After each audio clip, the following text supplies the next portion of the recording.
This happened 5 years ago today, marking this experience's 5th anniversary. At the time, I was a shy, conservative, religious, sheltered college kid whose social interactions are very dependent on school-related activities. Today, I'm still pretty shy, conservative, not so religious, currently a NEET, and I barely have social interactions nowadays. But I digress. Being the religious person that I was then, I had requested that my family and I attended Mass on the last Sunday of the year. Sunday came, and Mom was the only one willing to accompany me. We attended the last Mass of the day, which was 6 or 7 in the evening, because it was too hot in the afternoon, and I cannot be bothered to wake up early for the morning Mass. When we arrived, the Mass had already started. All the pews were occupied, so we stood by the very back of the church. The Mass itself was pretty average, except for a lady in the back of the church who fainted in the middle of the priest's homily. I didn't feel anything was wrong during the whole Mass. Usually after the Mass, when the priest would be standing before the altar, people would regularly approach him to receive his blessings. I had planned to do that, meaning I had to cross the whole length of the church to get to the priest. As I walked on the aisle, I suddenly felt like I was being followed. In the years after this incident, I felt what being followed by my friends trying to catch up on me feels like. And that did not match what I felt when I was walking down the aisle. I was hoping that my instincts were wrong, but was quickly disapproved when a man came up to my left side. He was taller than I was. I'm 5'2", and he was around 5'7". I couldn't pinpoint his age, but I can guess he was older than I was. Maybe early 20s. I didn't know who this person was, and I didn't know what he wanted from me. He then started to ask me personal questions, like my name, my age, where I lived. I knew that I was lacking on social skills, but I know following a person around a church at night and flooding them with personal questions isn't a great way to make a friend. At this point, I was uncomfortable. I was still far from the priest, but was too polite to just simply ignore him. I replied to his questions, but all were false, vague information. I gave a fake name, a different age, etc. When I did approach the priest, I tried to get his attention to maybe get the guy to leave me alone, but the priest looked like he didn't even care whose forehead his knuckles are touching at that time. Feeling betrayed, I turned to look at other people nearby, but everyone else had their attention on their own business. Couldn't really blame them for that. My last resort was, of course, my mother.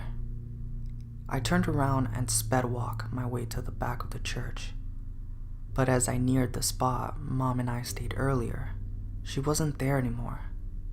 I panicked and started to frantically look around. The guy was still following me, now asking me where I go to school. I didn't want to talk to him anymore, and I didn't want him near me anymore. In my panic searching for my mother, I caught a glimpse of her form sitting at one of the pews at the back.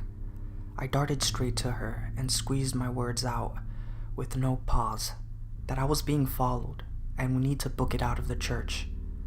Mom, understandably surprised, looked at me, then at the guy who was still by my side, then back at me. She then stood up, took my hand, and walked out of the church with me. By the time we got to the car, my heart was racing, and I was shaking a little. Being the nice person that I was, I tried to rationalize that maybe the guy really had good intentions, and Mom would tell me the guy was probably just awkward or socially inept. but everyone else who I'd share this story to thought otherwise. For a time, I wouldn't go near the area without my brother, and pretty much lost my dedication to my faith over time because of this experience. So to the creepy guy who made me feel unsafe in the house of God, let's not ever meet again.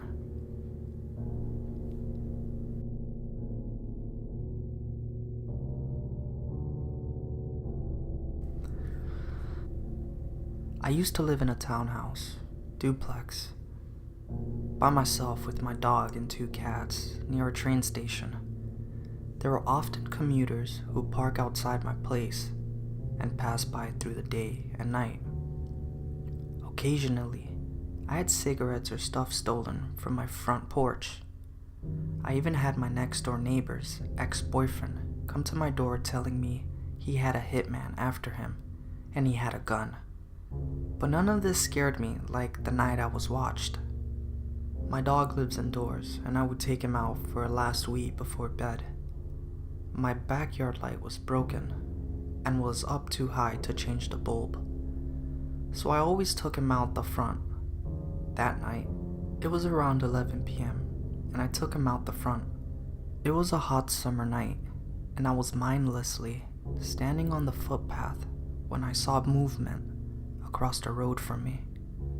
Out of nowhere, a man had appeared and was walking diagonally across the street away from me. I thought it was odd because I hadn't seen him come from the other direction. I continued to think about it. Where he came from was from outside a house that was being renovated. I knew the owners weren't living there and thought maybe he was going to try to steal some stuff. So I kept looking down the road to where he had gone. He had turned the corner down the next street. I kept watching, and then I see his head pop around the corner to see if I'm still outside. This guy gives me the absolute creeps, so I grab my dog and go inside. I turn off all my lights and go upstairs to my bedroom, which is at the front of the townhouse and faces the street. I thought I would keep watch of my neighbor's house and call the police if he came back.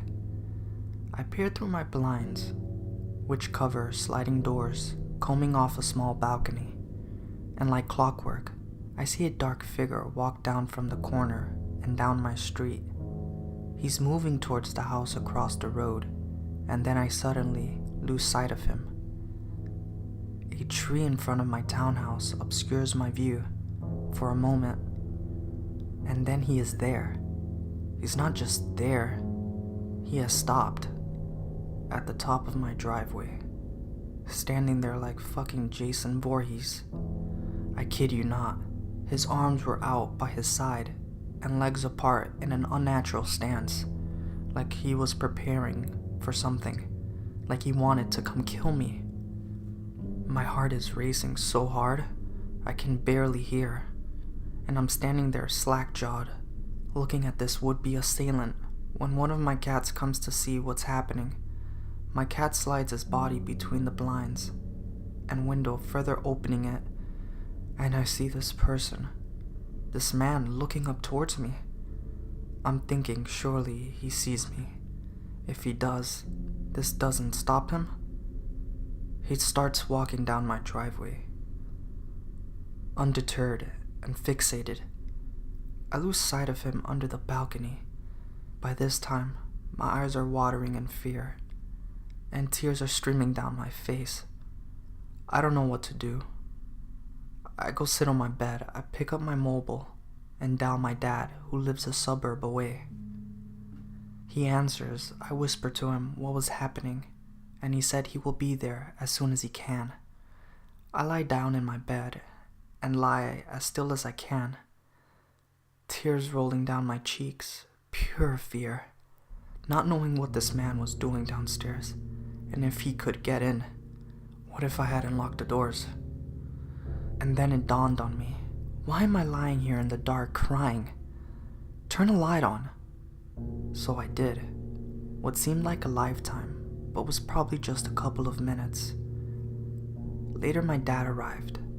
He had an umbrella with him, I live in Australia, so no guns.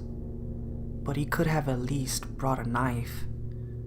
I stayed on the phone with my dad while he searched outside for the man. The man was gone. Maybe me turning on the lights scared him off. I called the police, who said I should have called sooner. Of course, I should have. I don't know why I didn't. They came out with a sniffer dog and didn't find him either. I don't know what he wanted, but for a good year after that, I was so scared of living there. I am still a scaredy cat, but reading other stories makes me realize I'm not alone. And we can all learn from these experiences.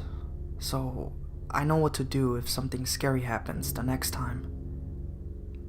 But guy outside my window, please, let's not ever meet again.